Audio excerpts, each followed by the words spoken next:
We Can Bury Anyone Inside a Hollywood Smear Machine by Megan Toohey, Mike McIntyre, and Julie Tate. Published December 21, 2024, updated December 22, 2024. Last summer, as the release of It Ends With Us approached, Justin Baldoni, the director and a star of the film, and Jamie Heath, the lead producer, hired a crisis public relations expert. During shooting, Blake Lively, the co star, had complained that the men had repeatedly violated physical boundaries and made smexual and other inappropriate comments to her.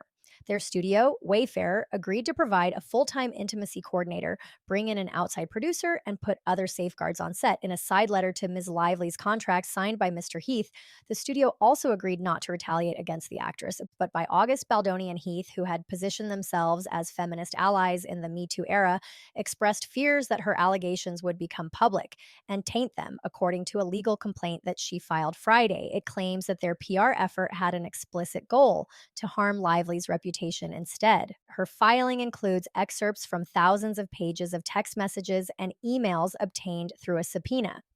These and other documents were reviewed by the New York Times. There have long been figures behind the scenes shaping public opinion about celebrities through gossip columns, tabloids, and strategic interviews. The documents show an additional playbook for waging a largely undetectable smear campaign in the digital era. While the film about DV was a box office hit, making nearly $350 million worldwide, online criticism of the actress skyrocketed. He wants to feel like she can be buried, a publicist working with the studio and Mr. Baldoni wrote in an August. Two messages to the crisis management expert, Melissa Nathan. You know we can bury anyone, Ms. Nathan wrote. In the following weeks, Ms. Nathan, whose clients have included Johnny Depp and the rappers Drake and Travis Scott, went hard at the press, pushing to prevent stories about Mr. Baldoni's behavior and reinforce negative ones about Ms. Lively, the text messages show. Jed Wallace, a self described hired gun, led a digital strategy that included boosting social media posts that could help their cause.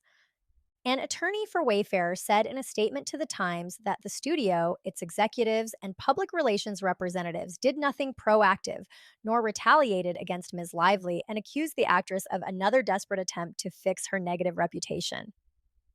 These claims are completely false, outrageous, and intentionally salacious with an intent to publicly hurt and rehash a narrative in the media, the lawyer Brian Friedman wrote. Mr. Friedman did not address her allegations about misconduct during the filming by Mr. Baldoni and Mr. Heath. He alleged that Ms. Lively planted negative and completely fabricated and false stories with media about Mr. Baldoni, which he said was another reason why Wayfair Studios made the decision to hire a crisis professional. The effort to tarnish Ms. Lively appears to have paid off. Within days of the film's release, the negative media coverage and commentary became an unusually high percentage of her online presence, according to a forensic review she sought from a brand marketing consultant. Ms. Lively, who is married to the actor and entrepreneur Ryan Reynolds of Deadpool fame and is close with Taylor Swift, experienced the biggest reputational hit of her career.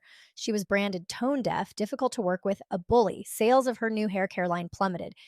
Is Blake Lively set to be canceled? Read a Daily Mail headline 1 week into the attacks. Mr. Baldoni, by contrast, emerged largely unscathed. This month, he was honored at a star-studded event celebrating men who elevate women, combat gender-based violence, and promote gender equality worldwide. On Saturday, however, after this article was published, the talent agency William Morris Endeavor stopped representing Mr. Baldoni, said Ari Emanuel, chief executive of Endeavor, the agency's parent company. Justin Baldoni received an award this month for being an ally to women. A legal filing has since accused him of harassment and retaliation against the actress Blake Lively. Ms. Lively's complaint against Mr. Baldoni, Mr. Heath, Wayfarer, Steve Sarowitz, a co-founder of the studio, Mr. Wallace, Ms. Nathan, and Jennifer Abel, another public relations executive involved in the campaign, alleges smexual harassment and retaliation, among other claims.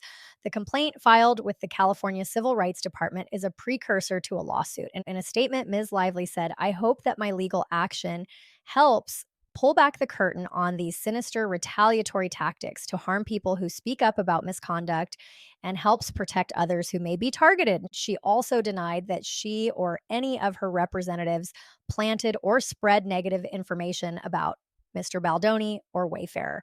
We should have a plan. In May, several months after the filming wrapped, Mr. Baldoni realized that Mr. Reynolds had blocked him on Instagram. We should have a plan for if she does the same when the movie comes out, Mr. Baldoni wrote of Ms. Lively in a text exchange that included Ms. Abel, a publicist who has long worked with him and Wayfarer. Plans make me feel more at ease. Mr. Baldoni, 40, and Mr. Heath, 55, had a lot riding on the film, which is based on a best selling novel by Colleen Hoover. Mr. Baldoni was best known for the CW satirical romantic drama Jane the Virgin. Wayfair provided the resources for bigger ambitions. It was bankrolled by the billionaire Steve Sarowitz, who is co chair of the studio with Mr. Baldoni. They and Mr. Heath, the chief executive, are all deeply involved with the Baha'i religious organization, which promotes unity, peace, and gender equality. Mr. Baldoni has presented himself as an ally to women, writing books, co hosting a podcast with Mr. Heath, and giving talks on toxic masculinity. Ms. Lively, 37, was by far the bigger star. The TV show Gossip Girl catapulted her to early fame, and she appeared in films ranging from The Sisterhood of the Traveling Pants to The Town. She built businesses outside the entertainment industry, appeared on the covers of glossy magazines, and amassed more than 45 million Instagram followers. Ms. Lively had expressed concerns about Mr. Baldoni from the beginning, according to her legal complaint. Before shooting began, for example, she objected to sex scenes he wanted to add that she considered gratuitous. In November 2023, as the cast of It Ends With Us was preparing to resume shooting after a months-long writer's strike, Ms. Lively went to Wayfarer with the side letter seeking safeguards.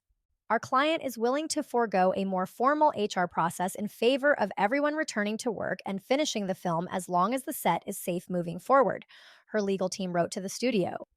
She detailed her complaints during a meeting with Mr. Baldoni, Mr. Heath, and other producers in January, according to the legal filing. She claimed Mr. Baldoni had improvised unwanted kissing and discussed his sex life, including encounters in which he said he may not have received consent. Mr. Heath had shown her a video of his wife naked, she said, and he had watched Ms. Lively in her trailer when she was topless and having body makeup removed, despite her asking him to look away. She said that both men repeatedly entered her makeup trailer uninvited while she was undressed, including when she was breastfeeding. In agreeing to the terms that Ms. Lively sought, Wayfair acknowledged that although our perspective differs in many aspects, ensuring a safe environment for all is paramount, according to her legal complaint. By the spring, Ms. Lively told people she worked with that the men's behavior had improved with the new protections, but she was now in a creative battle with them. With the support of Sony, the film's distributor, she made her own cut of the movie, bringing in editors and a composer and adding one of Mrs. Swift's songs. In the end, Sony and Wayfarer went with Ms. Lively's cut and she got a producer credit. As the film release neared, Ms. Lively and other cast members informed Sony and Wayfarer that they would not do any appearances alongside Mr. Baldoni. So did Ms. Hoover, the author, who had her own dissatisfactions with him and had become more upset after he told her about Ms. Lively's allegations, according to text messages from Mr. Baldoni and Mr. Heath. Most importantly, untraceable. By the first week of August, Wayfair and Mr. Baldoni had retained Ms. Nathan, who had worked with high-profile clients, including Mr. Depp, whose ex-wife, Amber Heard, accused him of physical abuse. Mr. Depp successfully sued Ms. Heard for defamation, and the trial became a spectacle amid suspicions of an online campaign to damage her credibility. This year, after a decade at the New York consultancy Hiltzik Strategies, Ms. Nathan started her own firm, TAGPR. Its majority stakeholder is a company run by the entertainment industry executive Scooter Braun. In an initial planning document sent to Wayfarer and Mr. Baldoni on August 2, Ms. Nathan suggested media talking points, including that Ms. Lively used an imbalance of power to take creative control of the film. But Mr. Baldoni wanted more. Not in love with the document they sent, he responded in a text exchange that included Ms. Abel and Mr. Heath. Not sure I'm feeling the protection I felt on the call. Ms. Abel relayed his frustration to Ms. Nathan. I think you guys need to be tough and show the strength of what you guys can do in these scenarios. He wants to feel like she can be buried. Of course. But when we send over documents, we can't send over the work we will or could do because that could get us in a lot of trouble. Fudge. Ms. Nathan responded, adding, we can't write. We will destroy her. Moments later, she said, imagine if a document saying all the things that he wants ends up in the wrong hands. We can bury anyone, she wrote. 3 days later, Mr. Baldoni texted Ms. Abel, flagging a social media thread that accused another celebrity of bullying behavior and had generated 19 million views. This is what we would need, he wrote. Ms. Nathan soon floated proposals to hire contractors to dominate social media through full social account takedowns by starting threads of theories and generally working to change the narrative. All of this will be most importantly untraceable, she wrote. Within days, the group was working with Mr. Wallace, whose company, Street Relations, offers services ranging from public relations to more opaque crisis management.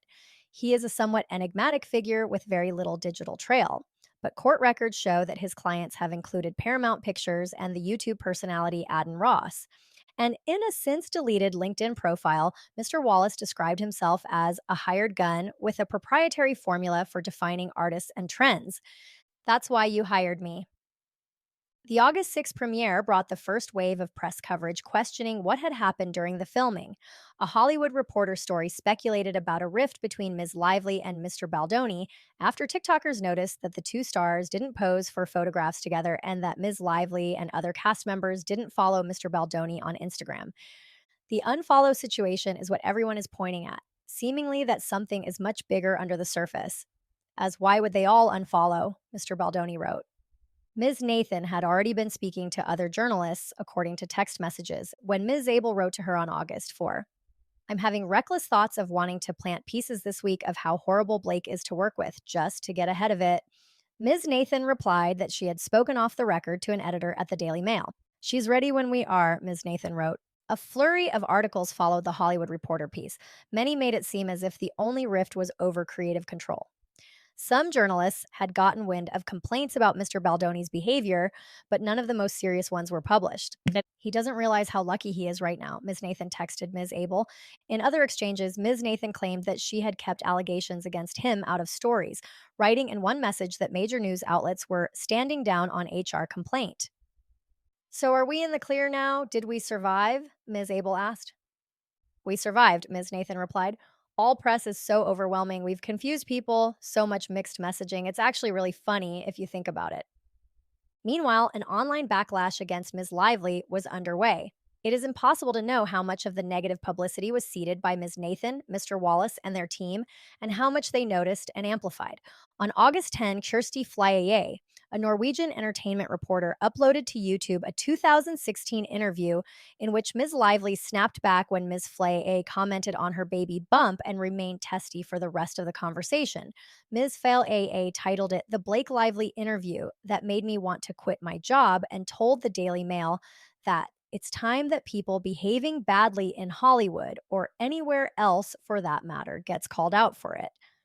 After publication of this article, Ms. Fellaier on Sunday contacted the Times and said she had not participated in any orchestrated effort to harm Ms. Lively's reputation. In an email, she said that she had resurfaced the 2016 interview independently this past August. It was neither coordinated nor influenced by anyone associated with the alleged campaign, she wrote. It wasn't the first time she had posted a video aligned with a client of Ms. Nathan. In 2022, in the midst of Mr. Depp's legal battle with Ms. Heard, Ms. Feel AA posted clips of her interviews with the actor, tag number Justice for Johnny Depp. During the film rollout, Ms. Lively was also accused of being insensitive about DV. The official promotion plan instructed the cast to focus more on the uplifting aspects of the movie than on abuse, and to embrace a floral theme. Her character has a flower shop.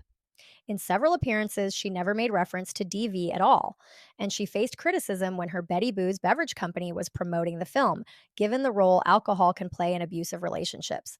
Seeing that blowback the text messages show, Mr. Baldoni and his PR team decided instead to highlight survivors of DV in his interviews and social media. More criticism came when Ms. Lively said in an interview that Mr. Reynolds, who had no role in the film, had helped rewrite a scene, prompting snarky comments about the actress leaning on her husband and speculation that he had violated the writer's strike. It is unclear exactly how Mr. Wallace operated.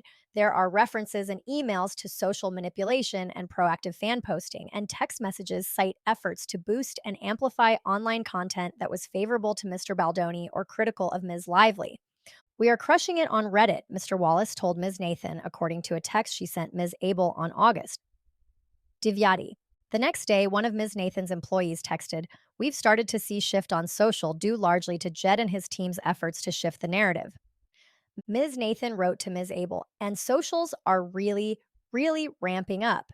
In his favor, she must be furious. It's actually sad because it just shows you how much people really want to hate on women. When a TikTok sleuth started asking questions about Mr. Baldoni, Ms. Abel texted that this girl is on a very dangerous crusade. We've flagged to Jed and his team for more serious action on the social side, she wrote. Throughout the text exchanges, Mr. Baldoni encouraged the PR team, sometimes flagging social media posts for them to use. On August 15, he proposed flipping the narrative on a positive story about Ms. Lively and her husband by using their own words against them. Other times, he appeared to vacillate, seeking assurances about the tactics being deployed. When he noticed a tabloid article critical of Ms. Lively, he sent a worried text. How can we say somehow that we are not doing any of this? It looks like we are trying to take her down. On another occasion, he wondered whether they were deploying fake bot accounts on social media. I can fully confirm we do not have bots, Ms. Nathan wrote, adding that any digital team would be too intelligent to utilize something so obvious. Mr. Wallace's operation, she wrote, is doing something very specific in terms of what they do. I know Jamie and Jed connected on this. Mr. Baldoni, Ms. Nathan, and others on the team claimed in their text exchanges that Ms. Lively was using her own public relations team to create bad press about Mr. Baldoni, but cited no evidence to support those claims. By mid August, the team was reveling in the damage to Ms. Lively's image. The narrative online is so freaking good, and fans are still sticking up for Justin, and there literally has been no pickup of those two articles, which is actually shocking to me, Ms. Abel wrote. But I see this as a total success, as does Justin. You did such amazing work, Ms. Nathan replied. Only a narrative is crazy good. So did you. The majority of socials are so pro Justin, and I don't even agree with half of them, lol. On August 16, Ms. Nathan shared the Daily Mail article headlined, Is Blake Lively Set to Be Cancelled?, with references to hard-to-watch videos and a tone-deaf promotional Q&A. Wow, you really outdid yourself with this piece, Ms. Abel responded. Look, and that's why you hired me, right? Ms. Nathan replied, I'm the best. We men have to step up. A brand marketing consultant, Tara Keat, produced a report in August for Ms. Lively that concluded she had likely been the object of a targeted multi-channel online attack similar to one against Ms. Heard, and that it was damaging her reputation. The report did not identify who was behind the attack, but by analyzing the entirety of Google's search index for Ms. Lively's name, it found that 35% of the results also included a reference to Mr. Baldoni. This was highly unusual given the length of her career, the company said, and suggested that the media environment was being manipulated.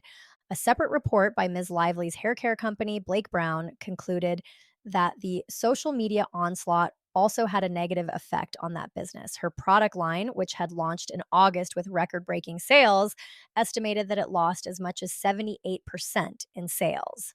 With the recent arrival of It Ends With Us on Netflix, Mr. Baldoni has begun another round of promotion and messaging.